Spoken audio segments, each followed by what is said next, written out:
CD Projekt Red is apparently working on a Cyberpunk sequel, a new Witcher trilogy, and a brand new IP. Yeah, they announced this past week on I think it was either on an earnings call or I forgot where exactly, but they just came out and talked about their new games in development and actually gave release dates to all of these things. Well, most of them, I should say.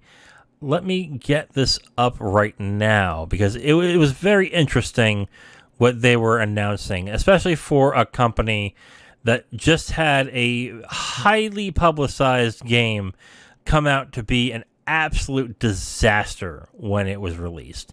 So I think it's really interesting that they are going in hog wild like this, like really deep, real fast when it comes to these games. So yeah, basically as it was said on as you said, Zero, that they announced that they're gonna have they not only have the expansion to Cyberpunk 2077 coming out, they also announced they're doing a sequel to that game, and they gave, I believe, a 2025 date, a 2026 date.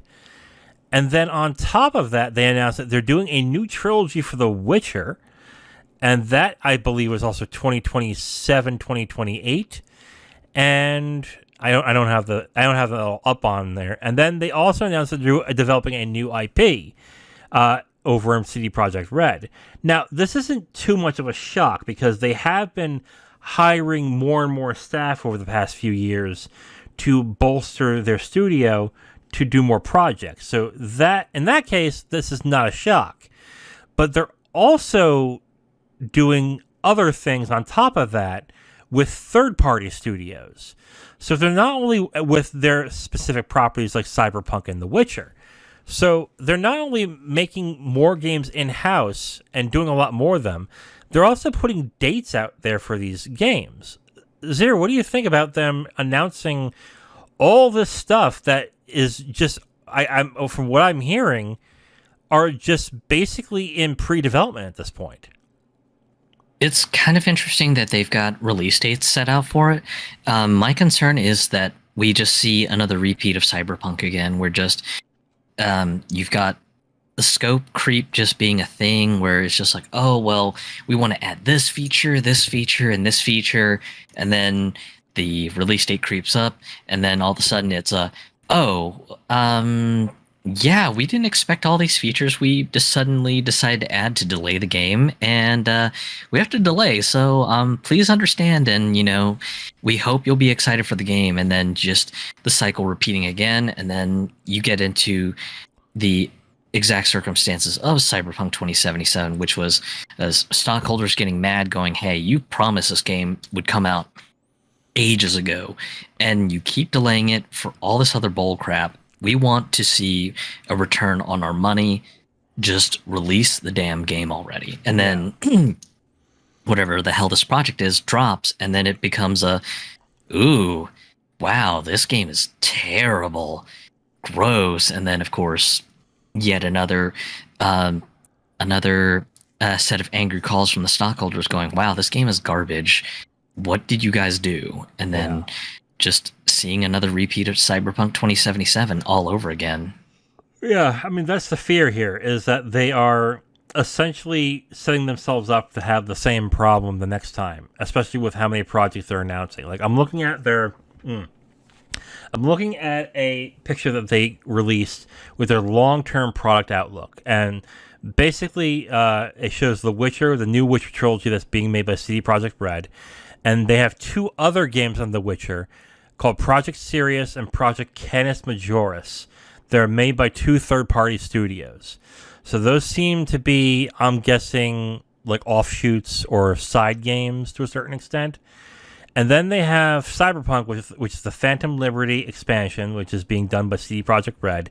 And then Project Orion, which is CD Projekt Red. And then they have the new IP called Project Hadar, that is also a new IP. And they have dates for all of this. I don't see the point of announcing all of this, number one. And I especially don't get why you're announcing dates for all of this. Because like you mentioned, things could go wrong. And or they could have the scope creep you're talking about, and they would have to delay and delay. And the worst thing you want to do is to have people expect something at a certain time and then it get delayed. Because even though we've been taught so many times by just games and from Shigeru Miyamoto himself, a delayed game is a good game, has the potential to be a great game, whereas a rush game doesn't at all. And to pretty much put your staff under the gun immediately at this point, right off the gate, by saying, and we're shooting for this time and let's get it done, it's just like, it just seems like they didn't learn their lesson at this point. And maybe the management there just doesn't understand exactly what the issues were with Cyberpunk 2077 and what led to it being the buggy, unfinished mess that it was. So on that point, I am flabbergasted and wondering why they're doing this. On the other hand, this makes total sense for CD Projekt Red. I mean, GOG is not the biggest moneymaker out there. So they're not making a lot of money through GOG. And then on top of that, I mean, their games, they're the exact opposite of Valve. Whereas Valve is now just a platform holder who occasionally makes games. And CD Projekt Red is a gaming company that just so happens to have a platform. That's what it is with them. So I guess it makes a lot of sense that they're building up staff to make more games, to make more money. I just don't agree with them announcing it like this. Why not just keep it under your hat, and when you have something to show, then start announcing it? I don't understand that aspect at all. Thank you for listening to this podcast segment. The Capital Games podcast is done every week, and we post it on all your favorite podcast apps, as well as segments on YouTube. If you want to listen to another segment, you can listen to a new one right there on the screen. We also do a movie podcast called the Capital Games Movie Club. If you'd like, you can go ahead and click on that and see all the movies that we have reviewed from that point. Thank you for listening, and we hope to hear from you soon.